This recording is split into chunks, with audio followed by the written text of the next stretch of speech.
It was sometime at the end of January when I had this encounter, and to this day I have never forgotten about it. The memory is still as fresh as when it first happened. I was staying over at my older sister's place to watch her kids while she traveled out of town for an appointment. She had to leave early in the morning, so I decided to spend the night. The next morning, my sister was already gone when I woke up. I checked the time on my phone and it was around 6 a.m. I went to make some breakfast for myself and brewed some coffee. The kids were still asleep, so I thought I'd wait until after they had woken up to make something for them. I went back into the room I was staying in, hopped back into bed and relaxed for a little while. I watched some YouTube videos and replied to a couple of friends on both the Discord app and Facebook Messenger. Around 15 minutes later, I stood up to grab some coffee from the kitchen. As I walked down the hallway, I peeked into each of the kids' rooms to check on them. Seeing that everything was fine, I proceeded to grab a cup of coffee and headed back to the room. A few hours later, after chatting to people on a server on Discord, replying back to DMs and watching YouTube videos, as well as FaceTiming my best friend, I decided to take a nap. The caffeine high I had earlier had worn off. I got under the covers and rolled onto my back, closing my eyes and resting my head on the right side of the pillow. While I was just about to doze off, I started feeling a familiar heaviness come over my entire body, from my head all the way down to my feet. I recognized this feeling almost instantaneously. Sleep paralysis. Now, the only good thing about this story was that I wasn't completely immobile. I could still partially move my limbs, but only to a certain extent, as it was very difficult to move any part of my body due to my muscles growing increasingly heavy and weak. Usually, whenever I had sleep paralysis, nothing too unusual would occur. I would hear whispers in my ears and feel this overwhelming feeling of being watched, but nothing quite like what I experienced on this particular morning. During this episode, I heard the front door open. At first, I wondered if my sister had come back home because the footsteps sounded so vivid, as if someone really was in the house. Although afterwards, when I thought back to it, I knew it wasn't her at all, because for one, she wasn't heavy enough to cause heavy footsteps like the ones I heard, and two, I've heard her walk in the house before with both running shoes and winter boots on, and what I heard was much more heavier. These sets of footsteps I heard sounded masculine. That is the closest thing I could think of to describe the sounds I heard. I also recall the footsteps had an odd echo to them as well. A minute or two had passed after I heard these heavy-set footsteps, and suddenly out of nowhere, I started hearing this very deep, heavy breathing in the hallway along with the footsteps. It was spine-chilling, to say the least. I started feeling my fight or flight mode kick in at this point. A few seconds later, this tall, humanoid, muscular shadow figure of a man appeared in the doorframe. He was much taller than the doorframe itself. He was tall enough that his head should have gone through the ceiling. The house didn't have a large interior at all, and the ceiling wasn't that high up either, so literally his head should have went through the roof, but it didn't. It's hard to explain this part, as there is no logical explanation as to why or how his stature could fit perfectly inside the house. From what I can recall, I could not see any features. All I could see was this massive black outline of a shadow. I remember he had on this outline of a top hat and a long black trench coat that went down to his ankles.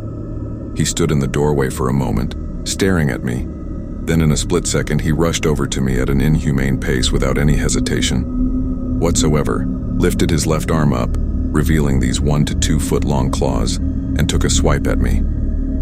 I felt a sudden rush of adrenaline kick in, and I remember trying to lift up my right arm to protect my face, but felt as if I was way too slow at reacting. I hadn't felt any sharp pain at all though, neither felt his claws touch my face.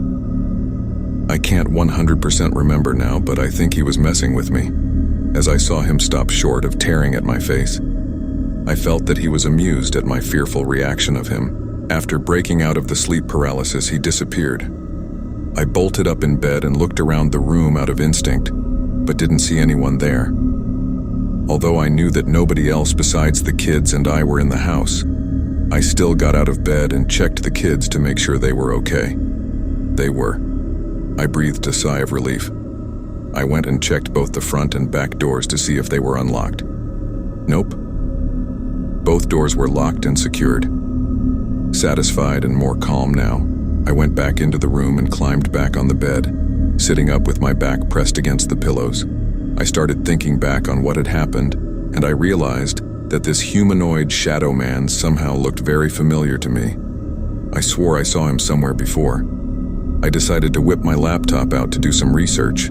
I went to Google and typed "shadow man with a hat" in the search bar. I went to the image results, and what I saw made my eyes widen and my jaw drop in shock.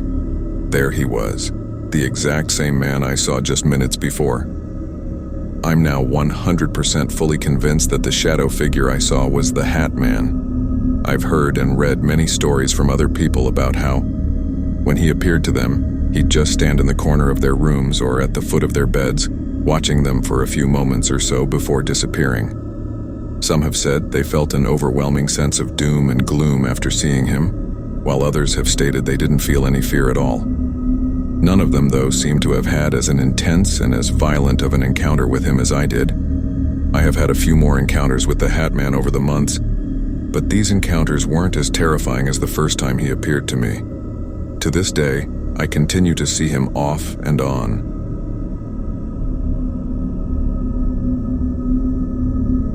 Babysitting had always been an easy way to make extra cash during high school, but one chilling night would forever change my perception of the job. I was tasked with watching over Emily, a sweet 6-year-old, while her parents enjoyed a rare night out. The evening started like any other. We played games, had snacks, and I read her a bedtime story. But as the clock ticked past midnight, an eerie sensation gripped me. I was sure I heard something, a faint rustling, like footsteps coming from the hallway. I dismissed it as my imagination until Emily's tiny voice cut through the silence. "Who's that man outside the window?" she whispered, her eyes wide with fear. My heart thundered as I peered through the window. A figure stood in the shadows, obscured by darkness. My instincts screamed danger, and I knew we had to hide. I grabbed Emily and we huddled in her closet, the darkness shrouding us. Panic gnawed at me as I dialed 911, whispering our desperate situation to the operator. They assured me help was on the way, but it felt like an eternity. The intruder moved stealthily through the house, his presence haunting us like a malevolent ghost. He entered Emily's room, his heavy breaths echoing in the silence. I held my breath, praying he wouldn't find us. Moments later, the sound of sirens grew nearer. The intruder fled, escaping into the night just as the police arrived. They searched the area but found no trace of him. Emily's parents rushed home, tears in their eyes, and embraced their terrified daughter and me. The police informed them that the intruder had been watching the house for weeks. That night, I learned the true meaning of fear. The babysitting job had transformed from a simple way to earn money into a nightmare that haunted my every thought. I couldn't shake the feeling that the intruder had been stalking me as much as he had been stalking Emily. I never babysat again, haunted by the knowledge that true horror could strike when you least expected it, and the shadows held dangers beyond imagination. The babysitter's innocence was shattered that night, replaced by a fear that would never truly fade.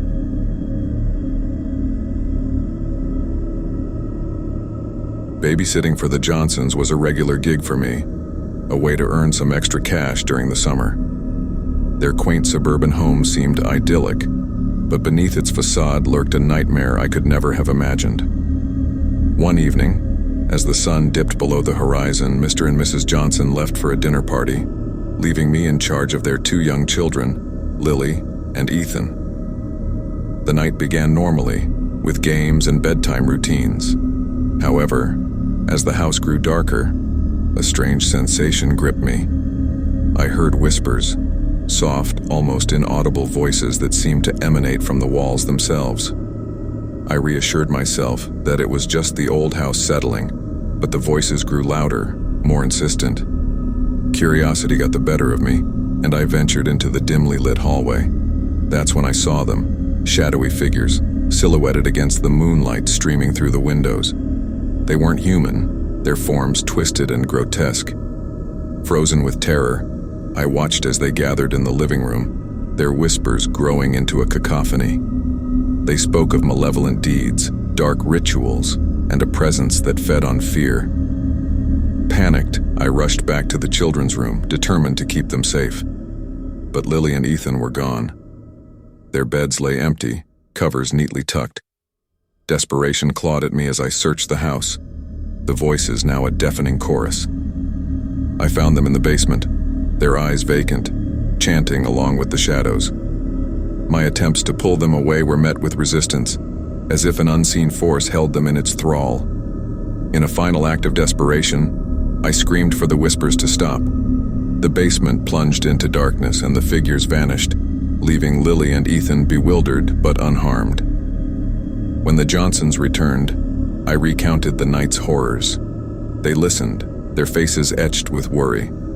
They revealed that the house had a dark history, once belonging to a cult that practiced unspeakable rituals.